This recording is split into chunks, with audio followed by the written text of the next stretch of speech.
To the family, my colleagues, the members of our great Capitol Police Force. Capitol Police officers are approached by hundreds of lost tourists a day.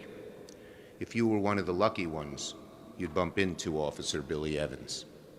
"Excuse me," they'd say. "Can I ask a question?" Billy would flash his wide smile, eyes full of mirth, and say, "But you already did." To know Billy Evans was to know, to borrow from Shakespeare, a fellow of infinite jest. His childhood friends will tell you that Billy capitalized literally on every opportunity for a joke. His college crew, as he called them, would add that he could be a prankster.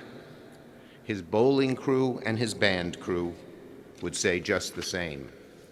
And Billy was a man of many crews. The guy you'd ask to sit shotgun on a long road trip, the one you'd want to be stationed with on a lazy summer day at the North Barricade, the first pick for an afternoon of Legos and lightsaber duels. Of course, not all of Billy's jokes were winners. He had his share of bad dad jokes. Some were just random. If a fellow officer asked Billy what he was up to, he'd be liable to reply, "Just thinking about my ideal weight if I was 8 feet tall."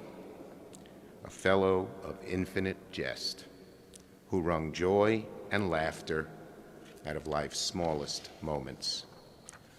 Returning to that lost tourist for a moment, of course, Officer Evans wouldn't leave the poor guy hanging. "Now let me ask you a question," he'd say. "How can I help?" Summing up his life's mission in those 4 simple words. How can I help? How can I help my country? Join the Capitol Police Force. How can I help my colleagues? Volunteer to join the First Responders Unit. And on an unseasonably cold day in early April, that innate impulse to ask, "How can I help?" had Billy running towards danger. A reflex, as natural and as automatic as breath, to put the safety and happiness of others before his own. We are all shocked by the senselessness of this loss. To his sister Julie, his mother Janice, who I was able to speak with last week, to Shannon, my heart breaks for you. It does. To Billy's beloved children, Logan, Abigail, I want you to know that we are forever indebted to your dad. We will remember his sacrifice and your sacrifice forever. And to Billy's friends on the Capitol Police Force, these past few months have been devastating. Just as the scars of January 6th had begun to heal, another wound had opened. I say to you now, our dear Capitol Police Force who protect us, there is no shame in grief and sorrow and shock. We grieve with you. We feel that shock and sorrow with you. And we will heal together with you. To everyone else gathered here, I have 2 things to ask of you. First, if you see an officer today, be like Billy and ask yourself, how can I help?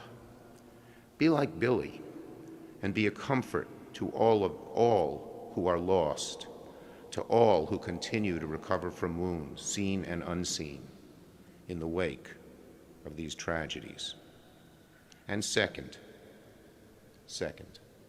I'd ask all of you to keep his memory alive.